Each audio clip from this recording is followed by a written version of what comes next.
شروع کرتا ہوں اللہ تعالیٰ کے نام سے جو بڑا مہربان نہایت رحم والا ہے۔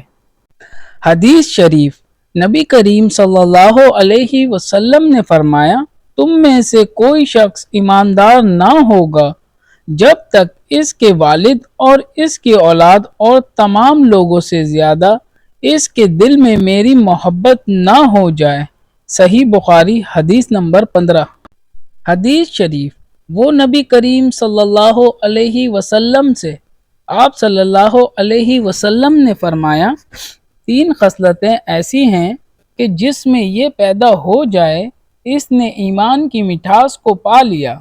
اول یہ کہ اللہ اور اس کا رسول اس کے نزدیک سب سے زیادہ محبوب بن جائیں۔ دوسرا یہ کہ وہ کسی انسان سے محض اللہ کی رضا کے لیے محبت رکھے۔ تیسرا یہ کہ وہ کفر میں واپس لوٹنے کو ایسا برا جانے جیسے کہ آگ میں ڈالے جانے کو برا جانتا ہے۔ صحیح بخاری حدیث نمبر 16۔ حدیث شریف، آپ صلی اللہ علیہ وسلم نے فرمایا، انصار سے محبت رکھنا ایمان کی نشانی ہے اور انصار سے کینہ رکھنا نفاق کی نشانی ہے۔ صحیح بخاری حدیث نمبر 17۔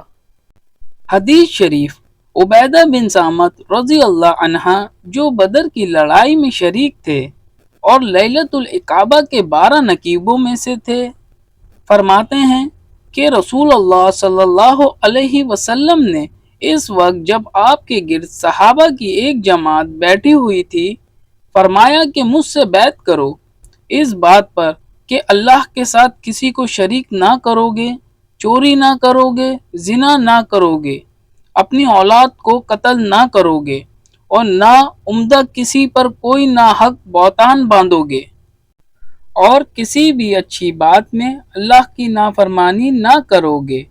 جو کوئی تم میں اس عہد کو پورا کرے گا تو اس کا ثواب اللہ کے ذمہ ہے، اور جو کوئی ان بری باتوں میں سے کسی کا ارتکاب کرے اور اسے دنیا میں اسلامی قانون کے تحت سزا دے دی گئی تو یہ سزا اس کے گناہوں کے لیے بدلہ ہو جائے گی، اور جو کوئی ان میں سے کسی بات میں مبتلا ہو گیا اور اللہ نے اس کے گناہوں کو چھپا لیا تو پھر اس کا معاملہ اللہ کے حوالے ہے، اگر چاہے معاف کرے اور اگر چاہے سزا دے دے۔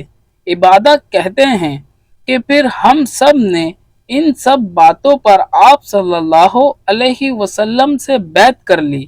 صحیح بخاری حدیث نمبر 18۔